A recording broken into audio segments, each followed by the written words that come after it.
السلام علیکم ورحمۃ اللہ وبرکاتہ۔ تختی نمبر 21 تختی نمبر 21 میں حروف مقطعات ہے، یعنی کہ قرآن مجید میں نہ اس کا ترجمہ ہے، نہ اس کے اندر آپ کیا بولتے زیادہ ہجے وغیرہ بھی نہیں کریں گے، بس اس کو ایسے ہی یاد کر لینا ہے۔ یہ حروف مقطعات ہے، اس کا ترجمہ اور اس کو جس طریقے سے ہم بتا رہے ہیں بالکل اسی طریقے سے آپ صرف یاد کر لیں، ٹھیک۔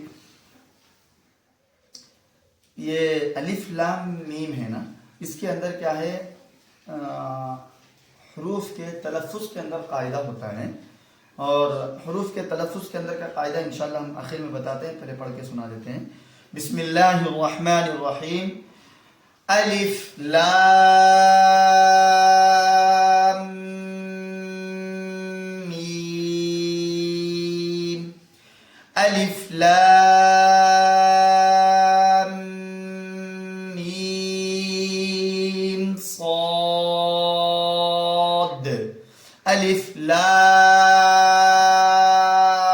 را، الف لام میم را، کاف ہا یا عین صاد، طه طاسين ميم، طاسين ياسين صاد، حاميم حاميم عين سين قاف، قاف نون۔ اس کے تلفظ کے اندر کا قاعدہ دیکھیں، یعنی اس کے ہجے نہیں ہوتے ہیں، ابھی جیسے ہم پڑھ دیے بالکل اسی کو روانی سمجھ لیں آپ۔ تو اس کے اندر تلفظ کے اندر جو قاعدہ بتانا ہے وہ یہ ہے، الف، الف میں تو کوئی قاعدہ نہیں۔ اب دیکھیں آپ لام میں، لام اور الف اور میم یہ تینوں سے مل کر کے لام بنتا ہے تلفظ کے اندر۔ آپ دیکھیں تلفظ جب آپ لام کو لکھیں گے، لکھنے میں تو لام آئیں گا پہلے، اس کے بعد الف آئیں گا اور میم آئیں گا، تو اس طریقے سے لام الف میم۔ اگر آپ لام پڑھیں گے تو میم کے اوپر کیا آئیں گا، جزم آئیں گا، لام الف زبر لا کیا ہوئیں گا، الف مدہ۔ تو تلفظ کے اندر قاعدہ بنے گا کہ لام الف زبر لا یہ حروف مدہ، حروف مدہ کے بعد والا حرف اگر جزم یا تشدید ہوگا تو مد لازم۔ تو اب یہاں پر یہ جو لام کے اوپر جو مد دیا گیا ہے وہ تلفظ کے اعتبار سے مد لازم بنا۔ اب اس کے بعد دیکھیں میم کے اوپر تشدید ہے، یہ تو میم مشدد کا غنہ بنے گا، اور میم کے اندر بھی آپ دیکھیں میم یا میم یہ تین حرف سے مل کر کے میم بنتا ہے تلفظ کے اندر۔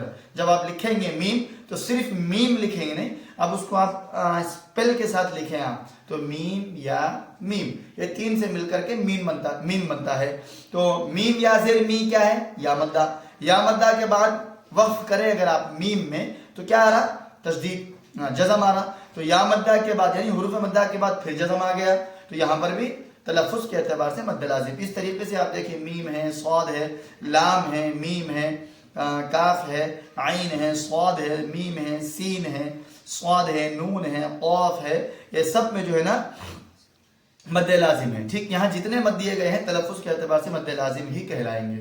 اب یہاں پر اور ایک کاف ہا یا عین صاد میں اخفا کیے تھے ہم، اس لیے اخفا کیے تھے، کاف میں تو مد لازم، ہا میں کھڑا زبر، یا میں کھڑا زبر، عین میں تلفظ کے اعتبار سے دیکھیں آپ، عین ہے، یا ہے، نون ہے، عین، عین یا نون یہ تین سے مل کر کے کیا بن رہا، عین میں عین یا نون یہ تین سے مل کر کے عین بن رہا۔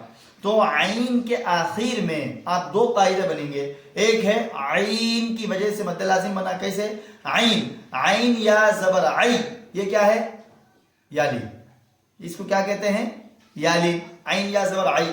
اب اس کے بعد یعنی کہ یا لین کے بعد کیا آیا، نون، نون تلفظ کے اندر کیا آیا، عین یا زبر عین کے بعد نون آیا ہے، وہ نون کے اوپر کیا ہے، جزم۔ تو اب یہاں پر یا لین کے بعد اگر